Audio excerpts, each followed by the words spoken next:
Hi everyone, my name is Kira Carr, and this is assignment 3, Exploring Digital Solutions for EDDL 5101, Education Technology for Learning. Digital literacy is an important skill for students to develop and master in today's technology-based world.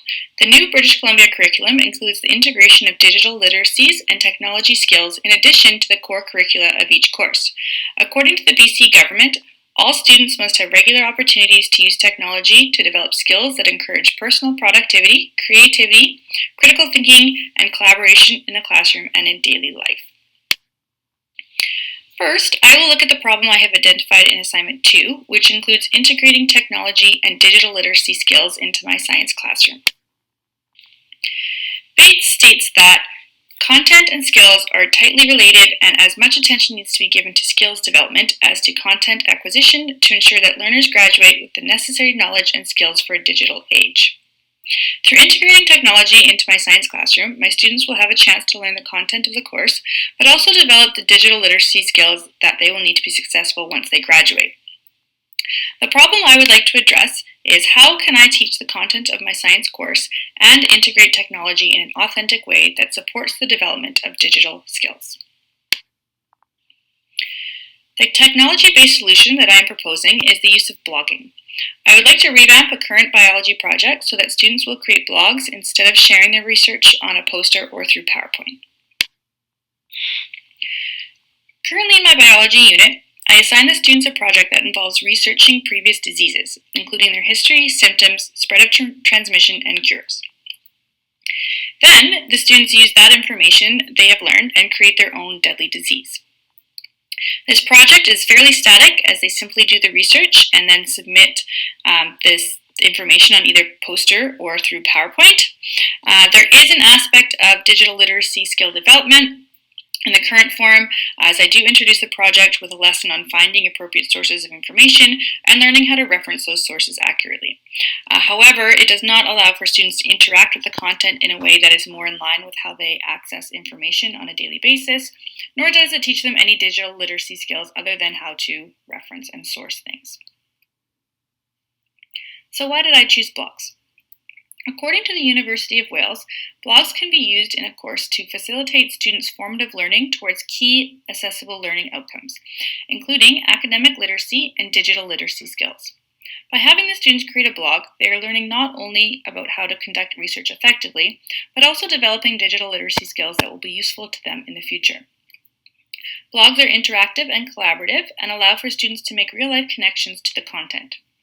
The students will learn to disseminate their research and information in ways that they could use in their future digital world, as blogging is becoming increasingly popular in the Western culture. Using blogs would change the static structure of a simple research project to a more interactive and collaborative assignment that teaches the students the skills needed to be successful in the current digital world. Some of the benefits are that they allow for the students that are reluctant to contribute in face-to-face classes to collaborate with their peers. They may find blogs liberating as they are no longer constrained by their personality types or their learning styles. Blogs can also increase student interest and ownership in their learning. And students can see their peers' ideas and learn to be members of a learning community that shares ideas publicly. And finally, students can use blogs to share their research, post questions to classmates, and develop skills such as embedding videos, images, and hyperlinks to articles, writing digital text, and learning how to give and receive feedback using the comment section. According to the University of British Columbia, assessing the fit between the technology you want to use, your goals, and the anticipated support requirements can lead to a tool that will match what you want to do with the resources available. Therefore, there are some considerations that need to be made with regards to what technology tools, in this case blogging sites, that I'm going to use for this project. One way to assess the technology tool that you want to use is the sections model. This model provides a set of criteria which can help inform a teacher when making decisions about which media or technologies to use. The acronym SECTION stands for students.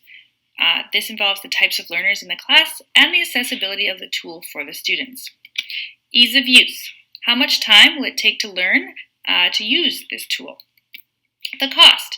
Will the benefits outweigh any costs of money and time associated with using the tool?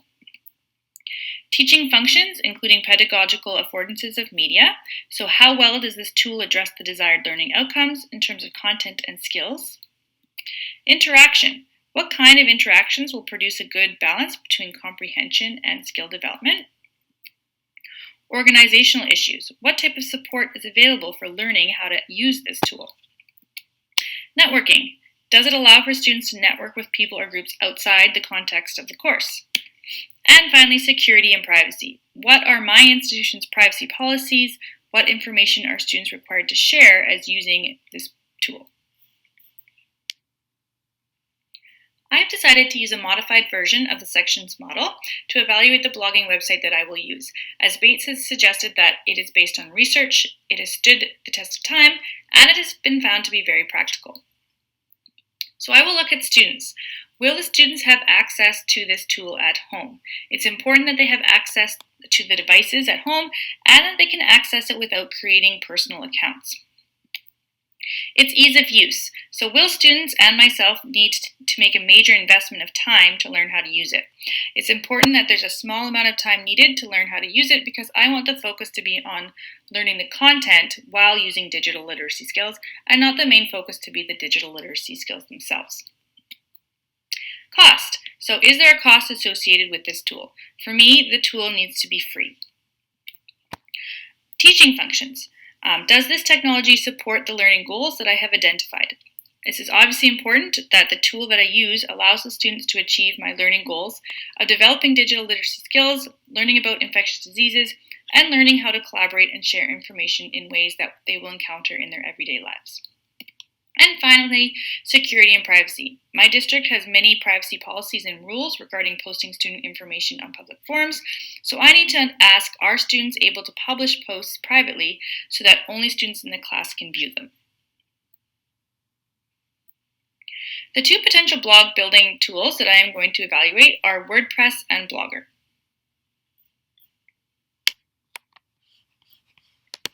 First, we'll look at WordPress. WordPress.com offers a basic web hosting service for free. It does allow for extra plugins, but they require a business plan, so that does cost money. It offers limited free themes where students can customize their site, and it does offer some privacy in that you can password protect a post, and students don't need to use any personal information to create an account. They only need an email address to create the account, and they can actually use the email address provided to them by the district, so it's not a personal account. I will now go into how WordPress works by showing you what this looks like online.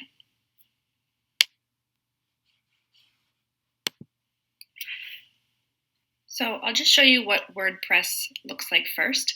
I've already created an account. It's fairly easy to do. Like I mentioned, you can use any email address that you have, so my students could log in using the email addresses provided by our district.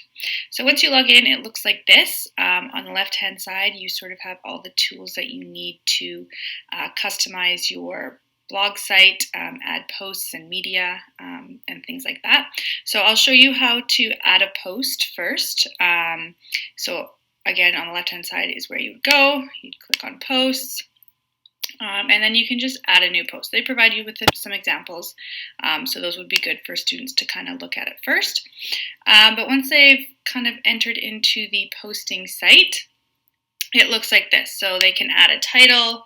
You can say blog post 1, and then they could type whatever they want. So this is a tester. And then with this little widget here, they can go to more options, and if they want to insert any sort of media or things like that, they can do that here. So they could go insert before, and that will go with another section for them to type in information. And this little arrow down here, you can kind of change the text or put in some pictures. So it will go and you can get pictures from your documents, from images that are already in here. You can add new ones. So I'll just choose one that's already here, and you can insert it that way. You could move it down if you'd like. So kids can kind of play around with that. On the right-hand side is sort of a settings section. So over here, They can change their font size if they like. They could change how much space is in between the text, some color settings they can play with if they'd like. So that's fairly easy to navigate. And then what's important here is this post section. So really important for me that the students have some privacy when they are posting, so they can go in here and under visibility, if they click on public, they can change their settings. So for me, I would have them use a password protected post. So if they click on that, they can create whatever password they'd like. So I could just have them use their first name, and that way it will be really easy for other students when they want to go in and look at their peers' websites, or their blogs rather. They can just type in their first name. So they already know everybody's password. So that way it is a little bit more public, but it's still controlled, so it's within just our class. So once you've kind of created your post, you can then publish it. So you can publish, it'll go immediately, and just publish it like that. So it might take a minute or two, but there we go. So then you can view it if you'd like. Again, it would ask the students to enter the password. So we'll go with the student's first name, and it looks sort of like this. Okay. So if we want to go back, I'll show you some other features of WordPress. You can add pages, you could add media, and you could change the themes. So WordPress has a few free themes that you can kind of choose from. So those ones are all sort of free, and then there's ones that you can pay for, of course, but we would just be using the free ones for this. You can also include some plugins down here. So if, later on students wanted to pay for plugins or whatever, they could have a look and see what might be available. They could get different sort of forms, different ways to build websites, just a bunch of different things, but they would need a business plan to do that. So again, for my purposes, they would not be using the plugins, but they are available. Okay, I think that's it for WordPress.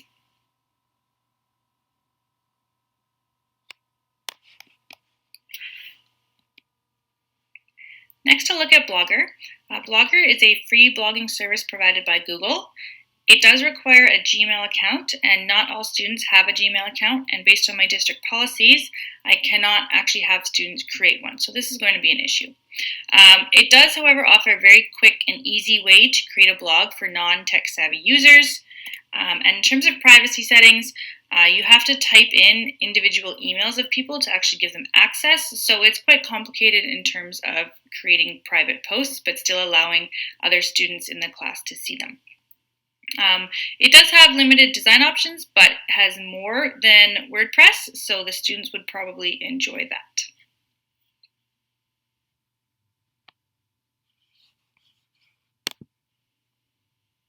So the second blog site that I'm going to show you is Blogger.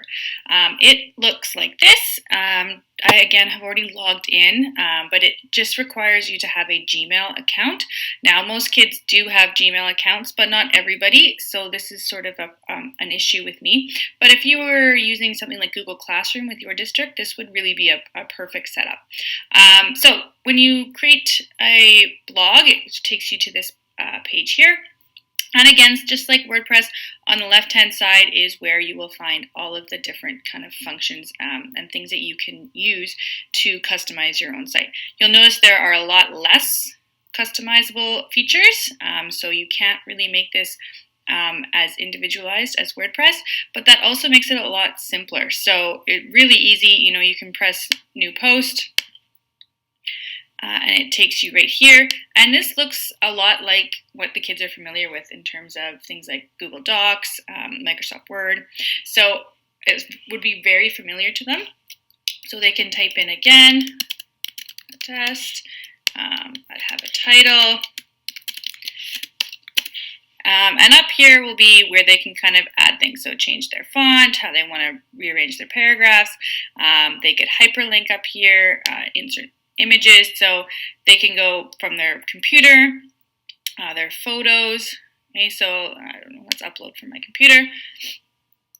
We can choose something to upload, so things I have on my desktop already, we can just pick one of those and insert it in there. So you can really easily add stuff, move stuff around. You can change whether it's to the right, to the left. So I find this to be much more user-friendly, again, because it looks very familiar to things that the kids have already used. But on the right-hand side here is some other things that you can use. So again, what would be important here is the ability to make things private. So you can't actually really do that for individual blog posts. So you would have to do that sort of in the settings of the actual site itself. So I will just publish this for now. Okay, and I will show you how you can make this private. So under settings, you could go in here and you can change your privacy settings and who it's publishable and who has permission to actually see your posts. So this is where it becomes a little bit more challenging, because you would have to invite people to read your thing. So the kids would have to individually input everybody's email address and send them invites to be able to look at their blog. So it's definitely doable to make it private, but it is a lot more work. Okay. And the other thing on here is things like themes and layouts. So if you go to themes, you'll notice the actual theme itself, there's less of them, but there's more color options. So it does look like there are more themes that kids can kind of choose from and play around with. Gives them a variety of kind of different themes that they might like to use. And they can just pick one and, whichever one they like best. In terms of comments, you can add comments in here. You'll see where other people add comments. So again, less things to actually use, but I think this makes it much more user-friendly and easier to use than WordPress.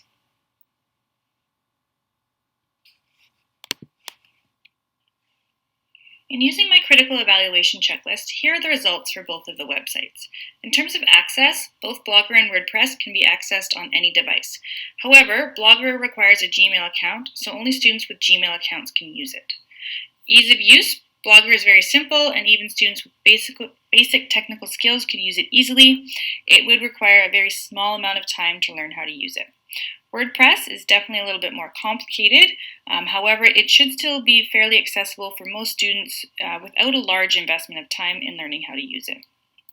Both of the websites are free to use, and they both achieve the learning goals of teaching digital literacy skills and being able to collaborate and share their research in a way that is relevant to the digital world we live in. In terms of privacy, Blogger makes it much more difficult to address privacy concerns. Although Blogger has a private setting for publishing, students would have to add every classmate's email individually in order for them to be able to see their blog. WordPress, on the other hand, allows you to publish posts privately with a password to access them. I could just have the students use their first name as the password, and this would allow for their classmates to easily access the blog. In order to address the need to develop digital literacy skills in my science classroom, I will be using blogs for students to share their research, instead of the poster or PowerPoint presentations I've used in the past, and the blogs will allow them to collaborate with their peers in an authentic way that is relevant to their digital world. In order to decide on the best blogging tool to use, I created a critical evaluation checklist, which was based on the sections model by Bates.